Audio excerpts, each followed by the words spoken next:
అది బగ్దడ్ పట్టణం.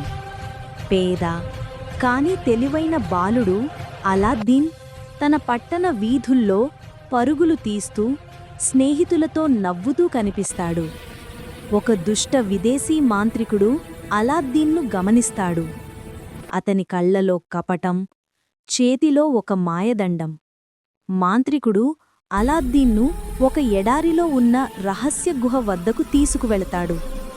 విరిగిపోయిన రాయి తలుపు, బంగారు అక్షరాలు మెరుస్తూ ఉంటాయి. గుహలో అనేక రత్నాలు, బంగారం, ప్రకాశించే నక్షత్రాల్లాంటి రాళ్ళు. అలాద్దీన్ మధ్యలో పాత మాయదీపం తీసుకుంటాడు. మాంత్రికుడు కోపంతో గుహ తలుపు మూసేస్తాడు. అలాద్దీన్ భయంతో దీపాన్ని పట్టుకొని చూస్తాడు. అలాద్దీన్ దీపం రుద్దగానే భారీ నీలిరంగు జిన్ పొగల మధ్య నుంచి బయటకు వస్తాడు.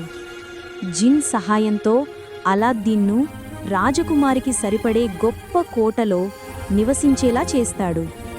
రాజకుమారి బదుర్ పరిచయం అవుతుంది.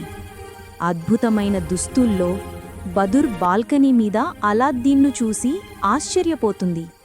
అలాద్దీన్ లేనప్పుడు మాంత్రికుడు వృద్ధుడిలా వేషం వేసుకొని దీపాన్ని మోసం చేసి తీసుకుంటాడు. జిన్న ఆదేశించి మాంత్రికుడు మొత్తం కోటను ఎగురవేసి తన దేశానికి తీసుకెళ్తాడు. అలాద్దీన్ తెలివితో మాంత్రికుణ్ణి మోసం చేసి దీపాన్ని తిరిగి పొందుతాడు. జిన్ కోటను తిరిగి తీసుకువస్తాడు. రాజకుమారి అలాద్దీన్ ఆనందంగా ఆలింగనం చేసుకుంటారు.